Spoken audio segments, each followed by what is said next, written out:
The warning message arrived on a Tuesday morning while the coffee was still brewing in the mess hall of the Defiance.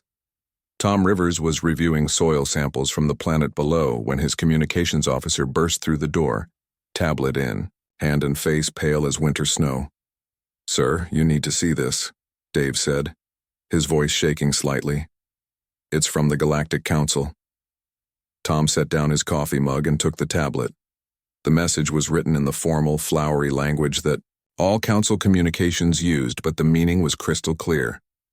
Humanity was ordered to cease all colonization activities immediately and return to Earth. Any species that established settlements beyond their home system without proper approval would face military action.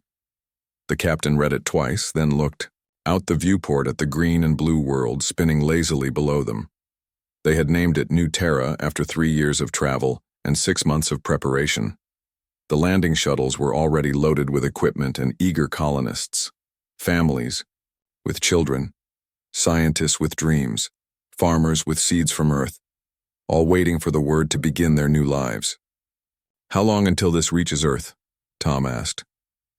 "The message was sent 8 months ago," Dave replied. "Our government probably received it around the same time we left." Tom nodded slowly. Earth's politicians would be panicking right now, trying to figure out how to recall a mission that was already 27 light-years away.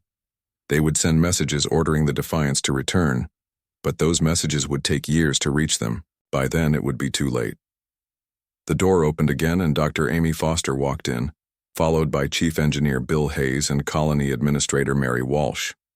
Word traveled fast on a ship this size, and the senior staff knew something important was happening. "Is it true?"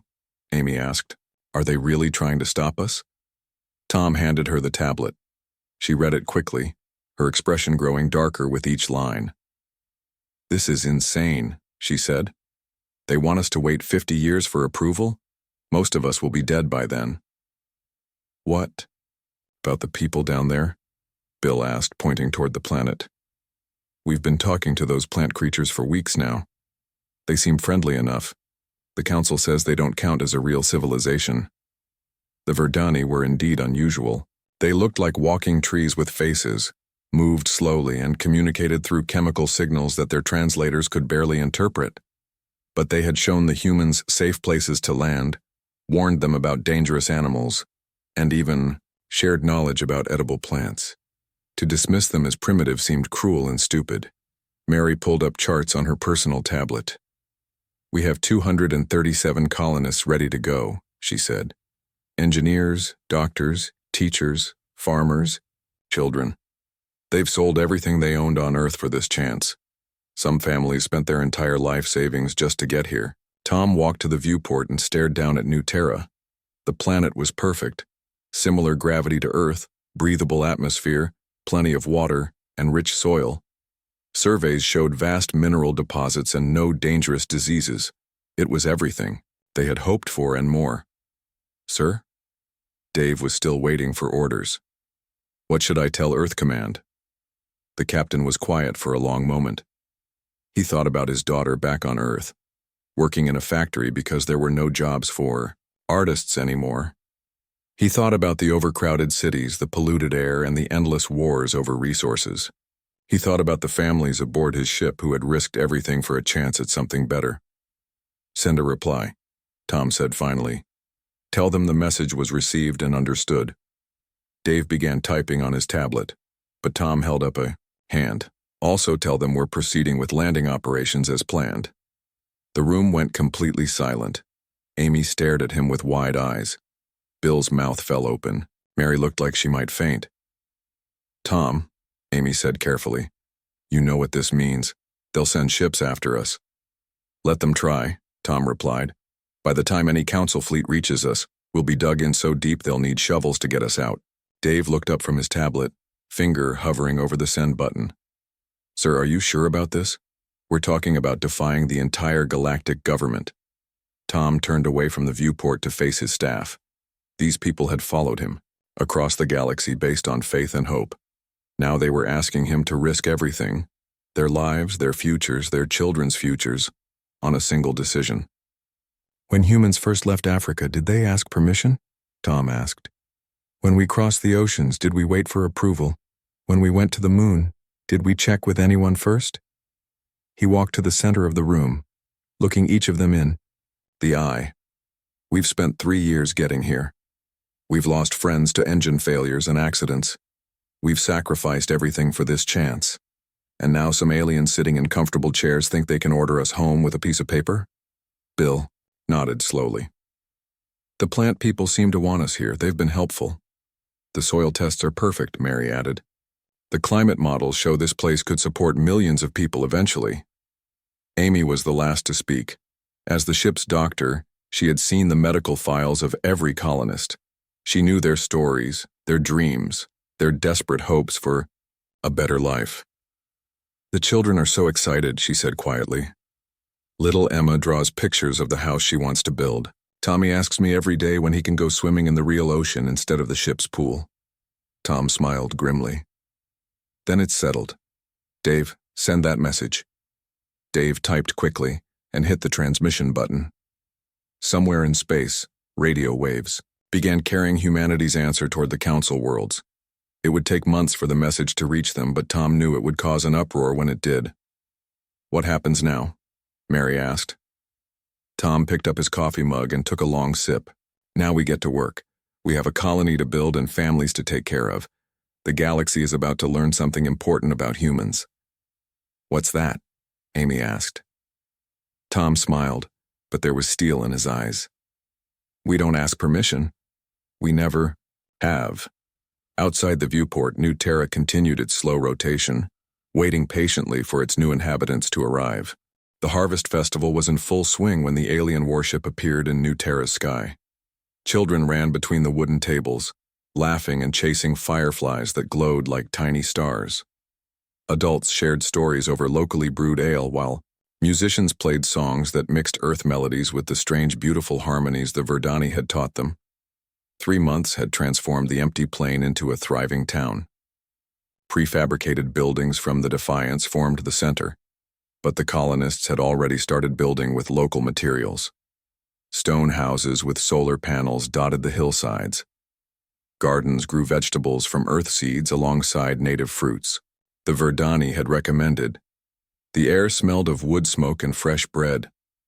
Tom was sharing a drink with Branch Who Reaches Sky, one of the local Verdani leaders, when his communicator buzzed urgently.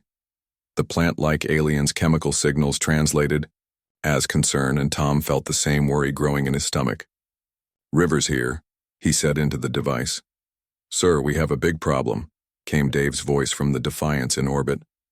Long-range sensors are picking up a massive ship dropping out of hyperspace.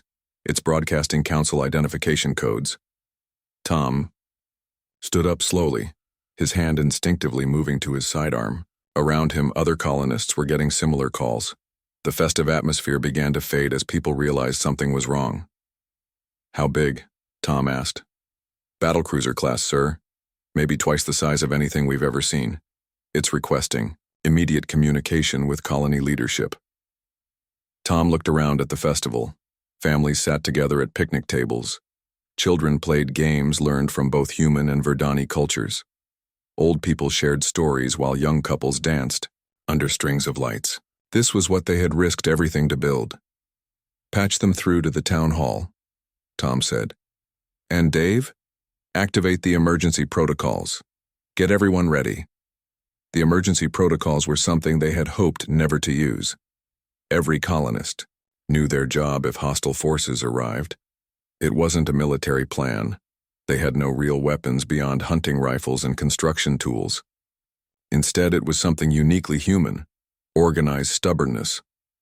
20 minutes later, Tom sat in the town hall facing a holographic projection of an alien he recognized from intelligence briefings. Admiral Keth of the Altarian Space Force was tall and thin, with silver skin and eyes like polished metal. His uniform was covered in medals, and his expression suggested he was used to being obeyed without question. I am Admiral Keth of the battlecruiser Dominion, the alien said in perfect English. You are in violation of Galactic Council Resolution 447. You will evacuate this world immediately and return to your home system. Tom leaned back in his chair, trying to look more relaxed than he felt. I'm Tom Rivers, elected mayor of New Terra. Colony. We received that resolution, Admiral. We chose to ignore it. The alien's metallic eyes narrowed. You chose to ignore a direct order from the Galactic Council? We sure did, Tom replied. See, Admiral, humans have a funny relationship with authority. We tend to ignore orders we think are stupid. This colony is illegal under interstellar law. According to whose law? Tom stood up and gestured toward the window, where the lights of the town sparkled in the darkness. The Verdani invited us here. This is their world, not yours. What gives you the right to tell them who they can welcome? Admiral Keth's expression grew colder. The Verdani are a primitive species. They cannot make such decisions. From the corner of the room, Branch, who reaches sky, rustled his leaves in what Tom had learned was laughter. The Verdani had been listening to the entire conversation through chemical translators. With respect, Admiral, Tom said, the Verdani have been living here for thousands of years. They've developed sustainable farming, complex social structures, and art forms that would make our best poets weep. Just because they don't build spaceships doesn't make them primitive. The Altarian Admiral was clearly not used to being argued with. You have 24 hours to evacuate. After that, I will use force to remove you. Tom walked to the window and looked out at his town. In the distance, he could see the lights of other settlements that had sprung up over the past month. Construction. Crews worked around the clock to build homes for new families. Scientists studied local plants that might cure diseases. Teachers prepared schools for the next generation of colonists. Admiral Keth, Tom said without turning around. Do you have children? The question seemed to surprise the alien. That is not relevant. I think it is. Do you have children? Yes, 2 offspring. Tom turned back to face the hologram. I have a daughter back on Earth. She's 25 years old and works in a factory because there are no other jobs. The air in her city is so polluted she has to wear a mask to go outside. The water is rationed. The food is artificial. That's not a life, Admiral. That's just surviving. He gestured toward the window again. Out there, children are learning to swim in clean rivers. They're discovering new types of flowers. They're making friends with alien kids who communicate through smell instead of words. They're living, not just surviving. You are still in violation of council law. Then change the law, Tom said simply. Or better yet, throw it out entirely. Any law that says people can't build better lives for their children is a bad law. Admiral Keth's image flickered as he consulted with someone off-screen. When he turned back, his expression was harder than before. I have been authorized to inform you that your colony is not the only illegal settlement, he said. Our scouts have discovered 12 human colonies across 4 star systems. This ends now. Tom felt a moment of pride mixed with worry. Other ships had made it. Other families had found new homes among the stars. But now they were all in danger. 12 colonies, Tom repeated. And how do you plan to evacuate all of them, Admiral? One at a time, starting with this one. Tom smiled, and there was no humor in it. Good luck with that. You see, Admiral, you're thinking about this all wrong. You think we're soldiers who will surrender when faced with superior firepower, but we're not soldiers. He walked closer to the holographic display. We're colonists. We're people who gave up everything we ever knew to build something better. We're parents who want our children to have clean air and open spaces. We're grandparents who want to see our families grow instead of just surviving. Tom's voice grew, stronger with each word. You can point all the guns you want at us, Admiral, but you can't make us leave. We didn't come here as conquerors. We came here as refugees from a dying world. And refugees don't go home when there's no home left to go to. The Admiral was quiet for a long moment.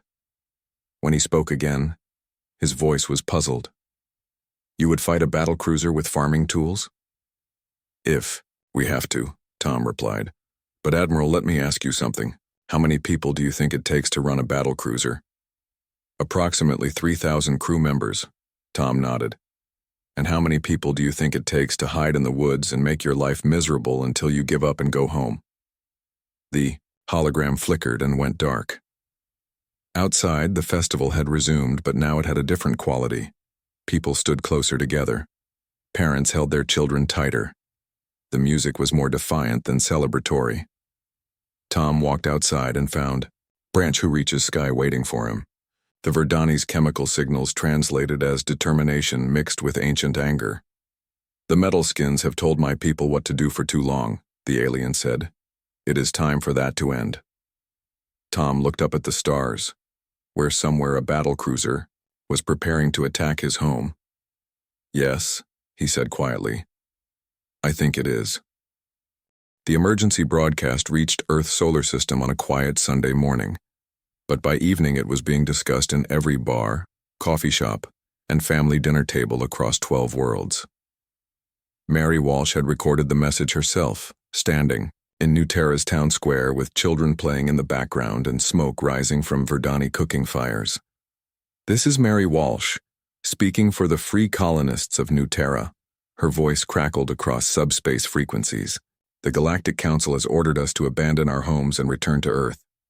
We're asking every human settlement, every ship, every person who believes in freedom to hear this message. The broadcast was simple and direct, but it spread like wildfire through human space. Within hours, mining stations were abandoning their asteroid claims. Cargo ships were changing course toward New Terra. Passenger liners were loading volunteers instead of tourists.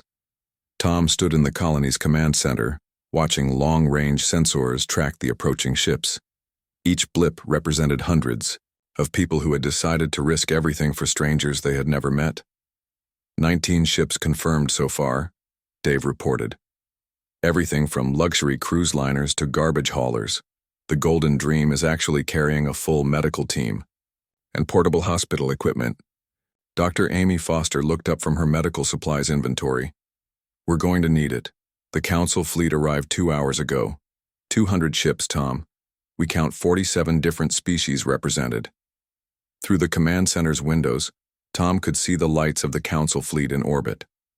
They looked like new stars, but these stars carried death instead of light. The flagship alone was larger than anything humans had ever built. Any word from Admiral Keth? Tom asked. He's demanded another meeting, Dave replied. Says he wants to offer final terms before the attack begins. Tom nodded grimly. The past week had been a blur of preparation. The colonists had scattered into the wilderness, taking only essential supplies and communication equipment. The Verdani had shown them caves and hidden valleys where they could wait out orbital bombardment. It wasn't much of a plan, but it was all they had. The holographic display activated, showing Admiral Keth's stern face.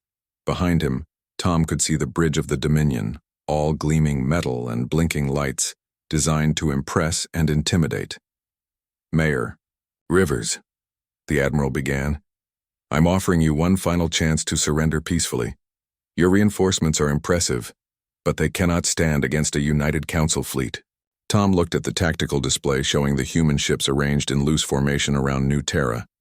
Most were civilian vessels with hastily installed weapons, mining lasers, construction charges, even modified agricultural equipment.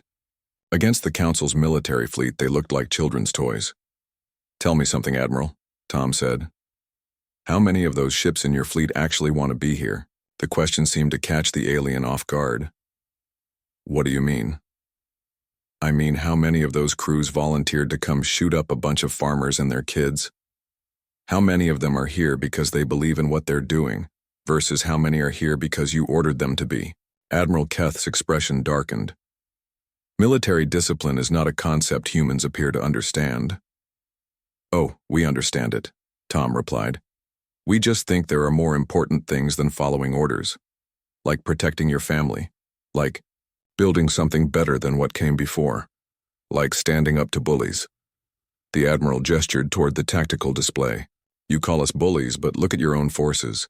Converted cargo ships and passenger liners pretending to be warships. This is not bravery, Mayor Rivers. This is stupidity. Tom walked to the window and pointed up at the human fleet. You see converted cargo ships. I see the New Hope, carrying 300 volunteers from the mining stations in the belt. I see the Freedom's Price, loaded with medical supplies and teachers from the outer colonies. I see the Liberty Bell, which used to haul garbage but is now crewed by a family of 5 who sold everything they owned to be here. He turned back to face the hologram. Every person up there chose to be here, Admiral, not because someone ordered them, but because they believe in something worth fighting for. And what would that be? The right to exist without asking permission? The Admiral was quiet for a moment. When he spoke again, his voice carried a note of genuine confusion. Your species is truly incomprehensible. You have no chance of victory. Why do you persist? Tom smiled, and for the first time in days it was genuine. Because, Admiral, humans are really, really bad at giving up. It's probably our worst quality, but it's also our best one. The hologram flickered as someone off-screen handed the Admiral a datapad. His expression grew darker as he read it. It appears your message has had unintended consequences, he said. Several member species are questioning the Council's authority in this matter. The Verdani have formally requested Council recognition as a sovereign species and demanded we leave their space immediately. Good for them, Tom said. Maybe it's time the galaxy learned that bigger doesn't always mean better. This changes nothing. You will surrender or be destroyed. The transmission ended, leaving Tom alone with his staff. Outside, the first shots of the battle were already beginning as Council forces engaged the outermost human ships. The tactical display showed flashes of light as energy weapons and missiles found their targets. Sir, Dave called out, the Liberty Bell is making a run directly at the Council flagship. Tom rushed to the tactical display. The converted garbage hauler was indeed charging straight toward the massive Altarian battlecruiser, ignoring the weapons fire that lit up space around it. Are they insane? Amy whispered. But Tom understood. The Liberty Bell wasn't trying to win a fight. It was trying to make a statement. The small ship dodged and weaved through the Council fleet, drawing fire away from the larger human vessels. Its crew was broadcasting on all frequencies, their message simple and direct. This is Captain Rob Mason of the Liberty Bell. We didn't ask permission to be born, and we won't ask permission to be free. The garbage hauler slammed into the side of the Council flagship at full acceleration. The explosion lit up the night, sky of New Terra like a second sun. For a moment space was silent, then the human fleet charged. What followed wasn't a battle in any traditional sense. The human ships didn't form battle lines or follow standard tactics. Instead, they swarmed the Council fleet like angry insects, using their smaller size and desperate courage to offset the enemy's superior firepower. Mining ships used their asteroid-cracking charges as improvised torpedoes. Passenger liners rammed Council destroyers, their civilian crews singing old Earth songs as they died. Cargo haulers loaded with colonists and farming equipment fought alongside luxury yachts crewed by millionaires who had given up everything for a chance at freedom. My God, Amy whispered, watching the tactical display. They're actually doing it. They're holding them off. But Tom could see the cost. Each successful attack came at the price of human lives. The Council fleet was taking damage, but they were killing 3 humans for every alien that died. Sir, Dave called out, we're getting a transmission from the Council fleet. It's not Admiral Keth. A new hologram appeared, an alien Tom didn't recognize, with blue skin and multiple arms. The creature looked exhausted and worried. Human leaders, the alien said. This is Captain Vel of the Zephyrian Third Fleet. We formally withdraw from this engagement. Our government has voted to recognize human colonization rights and establish diplomatic relations with your settlements. The hologram flickered and was replaced by another alien, then another. Within minutes, 6 different species had announced their withdrawal from the Council fleet. They had watched humans die for their freedom and decided they wanted no part. In the slaughter, Admiral Keth appeared again, his face a mask of rage and disbelief. This is mutiny. You are all bound by Council law. The Council's authority comes from consent, replied one of the departing captains. And we withdraw our consent. As Tom watched, nearly half the Council fleet broke formation and jumped back into hyperspace. The remaining ships, mostly Altarian and Centauri vessels, found themselves facing a human fleet that had learned something important in the past few hours. They had learned that they weren't alone. The battle continued, but now it had a different character. The humans were no longer desperately defending their homes. They were winning a war for the future of the galaxy. And in the command center of New Terra Colony, Tom Rivers smiled as he watched freedom spread from star to star. The funeral pyres burned for 3 days on the hills outside New Terra Colony.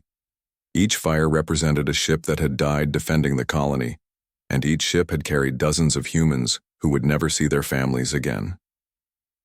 Tom stood among the mourners, watching smoke rise into the alien sky while Verdani singers filled the air with chemical harmonies that spoke of loss and sacrifice. The Battle of New Terra was over, but the war was just beginning.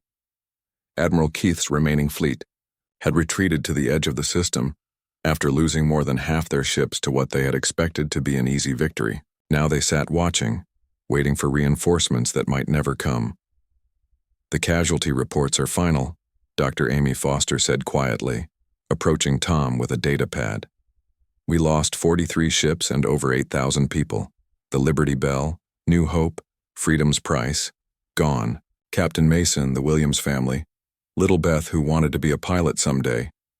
Tom took the pad but didn't look at it. He had memorized every name, every face, every story.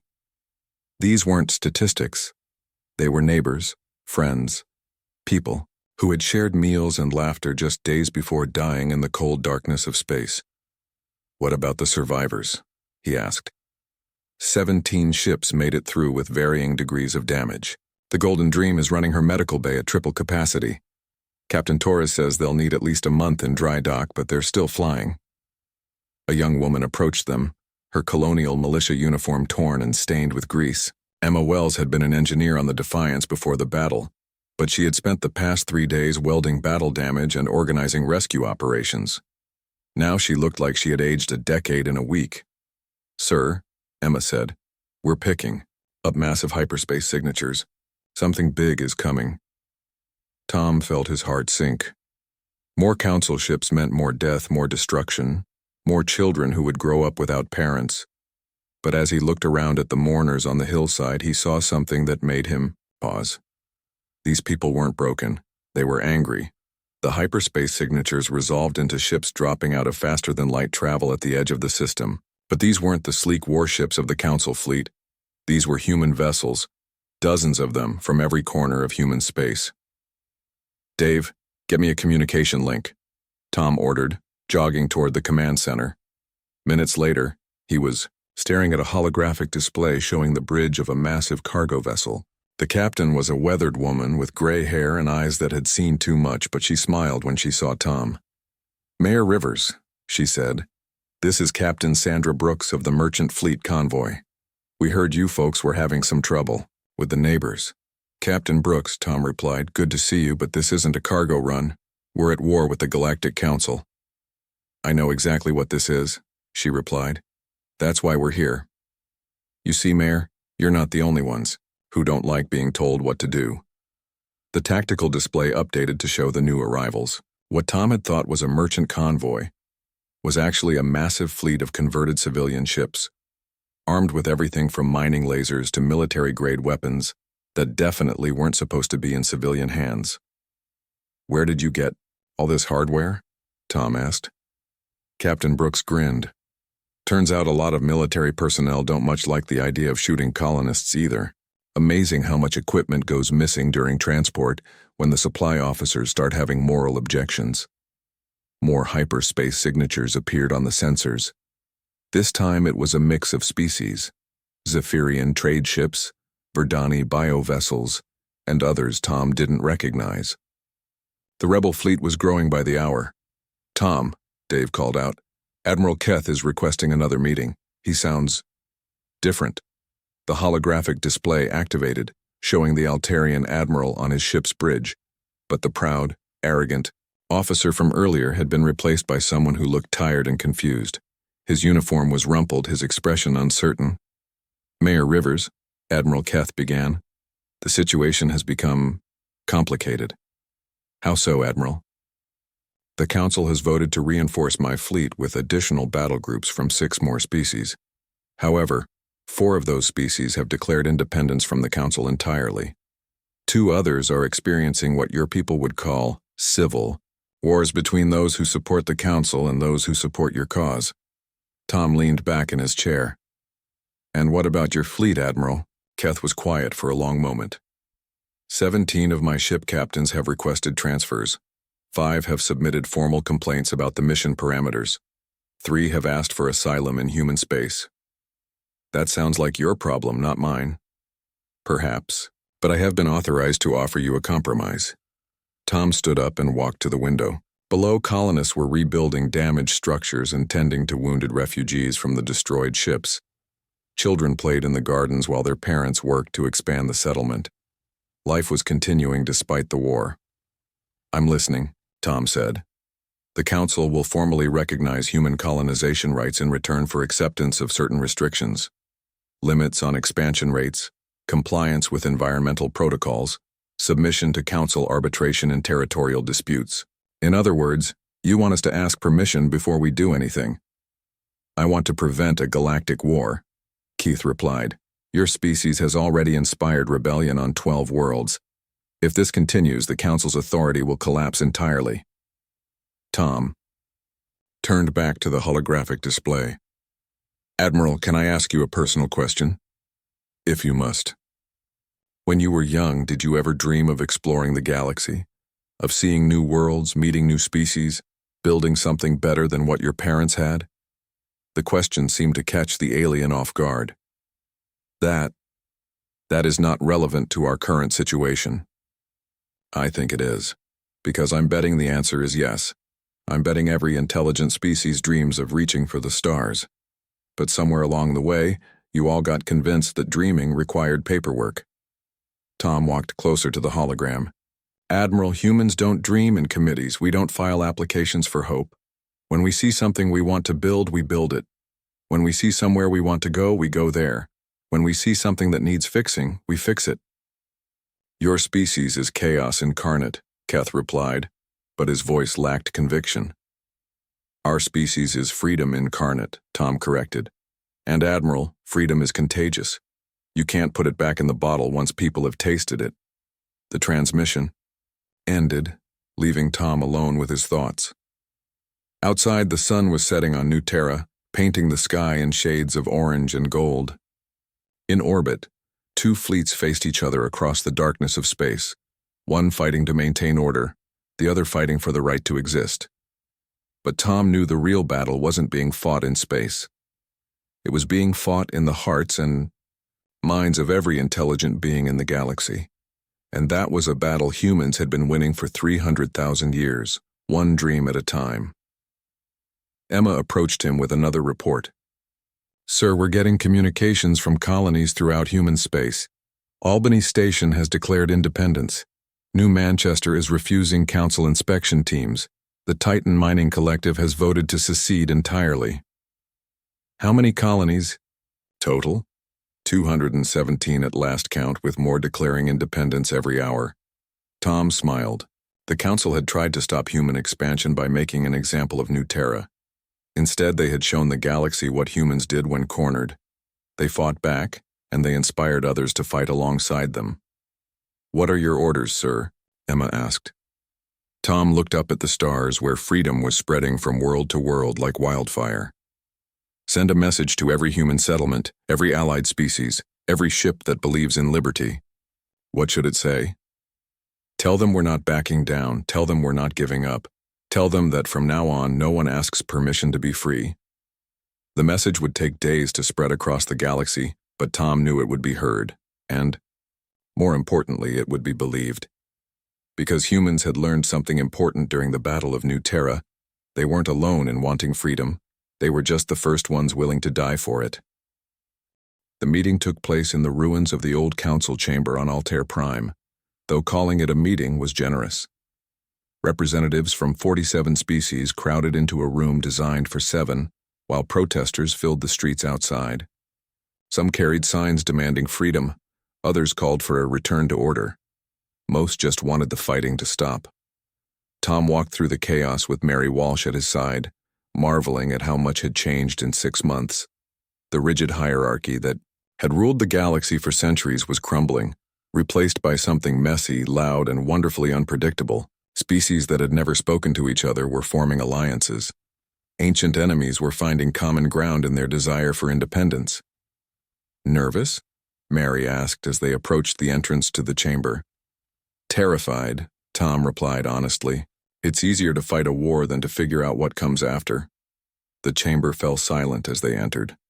Tom had seen many of these faces before in holographic communications during the war, but meeting them in person was different. Here was Captain Vel of the Zephyrians, whose withdrawal from the Council fleet had started the cascade of defections. There was Branch Who Reaches Sky, representing the Verdani whose formal request for sovereignty had given legal weight to the rebellion.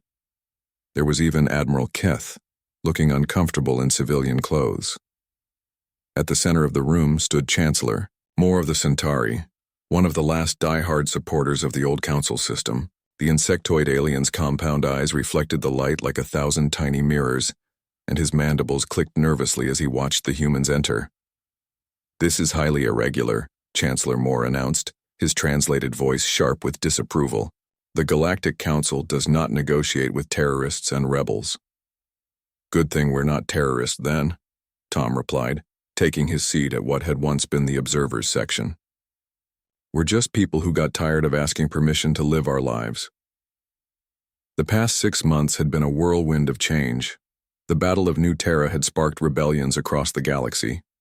Species that had submitted to Council rule for generations suddenly remembered what independence felt like. Trade routes had collapsed as worlds declared their sovereignty. The carefully maintained order of the galaxy was falling apart, and everyone was scrambling to figure out what would replace it. Dr. Amy Foster leaned over to whisper in Tom's ear. Intelligence reports say the Altarians are split down the middle. Half want to negotiate, half want to glass every human world from orbit. And which half is Admiral Keth? Tom asked quietly. Amy glanced at the former Council military leader, who was studying a datapad with intense concentration. Hard to say. He's been asking a lot of questions about human colonial medicine, specifically about extending lifespans. Before Tom could respond, Chancellor Moore called the session to order. With the traditional council ceremonies, it was ironic. They were here to discuss the end of the council's authority, but they were still following council procedures. The purpose of this gathering, Moore announced, is to address the current crisis of authority and establish new protocols for interstellar governance. No, Tom said, standing up. The purpose of this gathering is to officially dissolve the Galactic Council and establish a new system based on voluntary cooperation instead of imposed rule. The room erupted in angry, chittering chemical signals and electronic harmonics, as dozens of species tried to argue simultaneously. Tom waited for the noise to die down, then continued. 6 months ago, you tried to destroy New Terra Colony because we refused to ask permission to build homes for our families. Today, 300 human colonies exist across 47 star systems. The Verdani have established their own space program. The Zephyrians are exploring beyond their traditional boundaries. Even some of your own Altarian colonies are declaring independence. He gestured around the room. This isn't a crisis, Chancellor. This is growth. This is what happens when people remember they don't need permission to reach for the stars. Admiral Keth stood up slowly. The tall alien looked older than when Tom had first seen him, but there was something different in his expression. The rigid certainty was gone, replaced by curiosity. Mayor Rivers, Keth said, I have been studying your species for the past several months. I have read your histories, your philosophies, your art. I must confess, I do not understand how you survived long enough to reach the stars. What do you mean? Your people seem incapable of accepting stable governance. You revolt against authority. You question established order. You refuse to follow rules that exist for your own protection. By all logical analysis, your civilization should have collapsed centuries ago. Tom smiled. Admiral, you're thinking about it backwards. We didn't survive despite our refusal to accept authority. We survived because of it.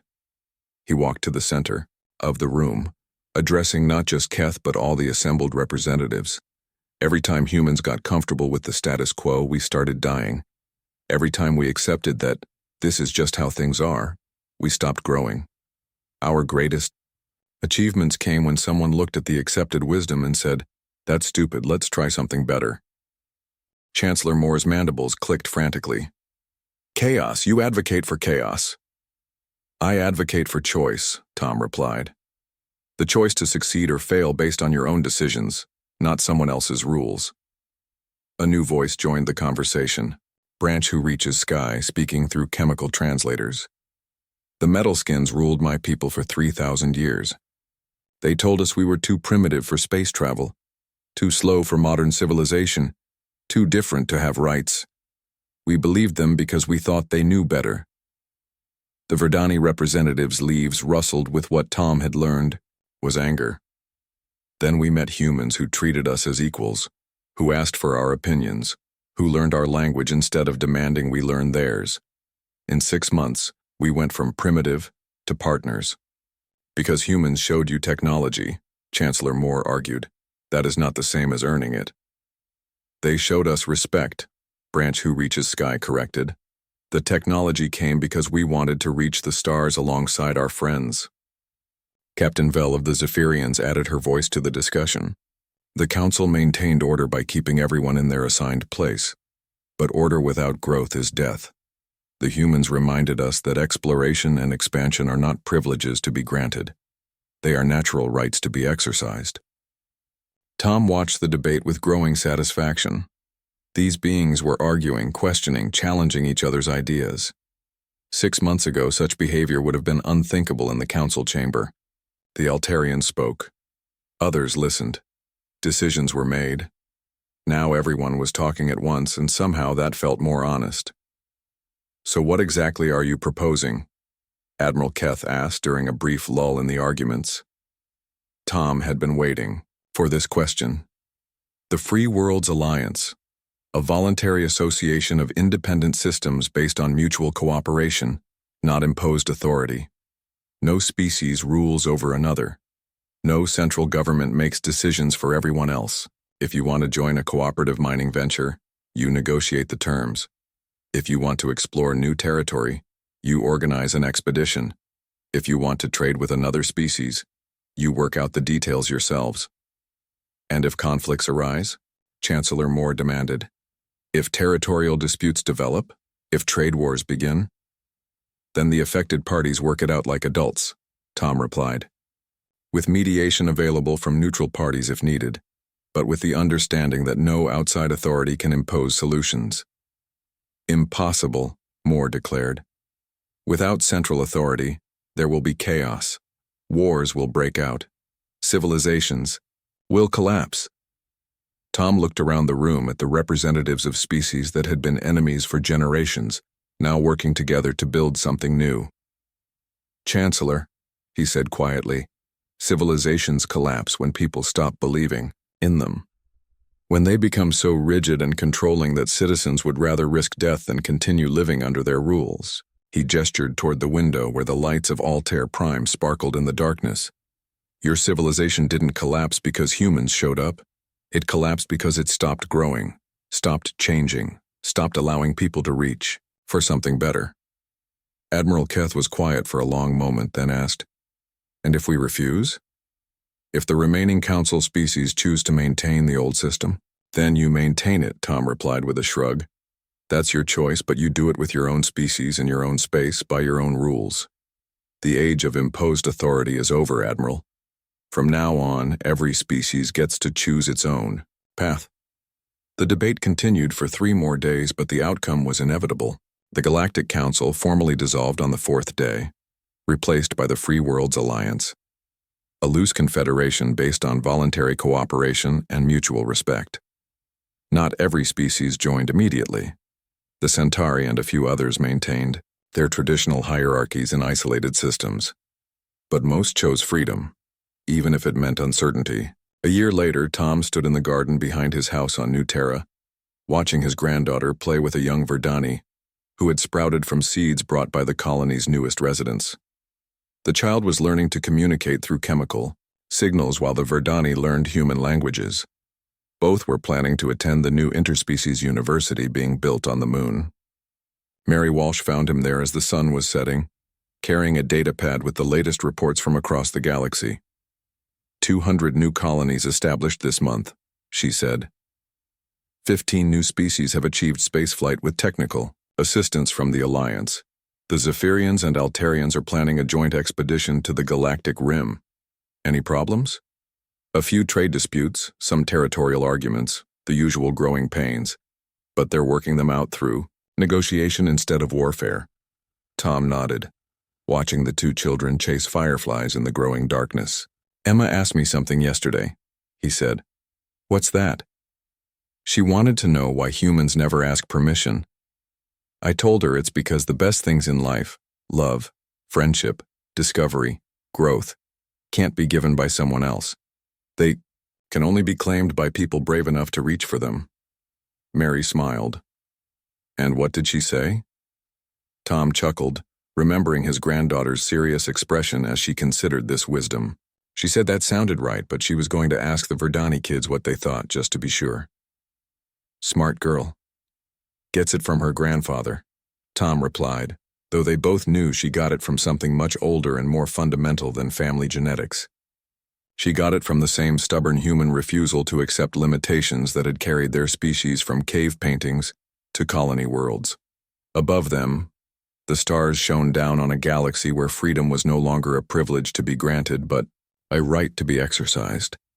And somewhere among those stars, human children were growing up on worlds their grandparents had never imagined, preparing to reach even farther into the infinite darkness. Because humans never ask permission to dream.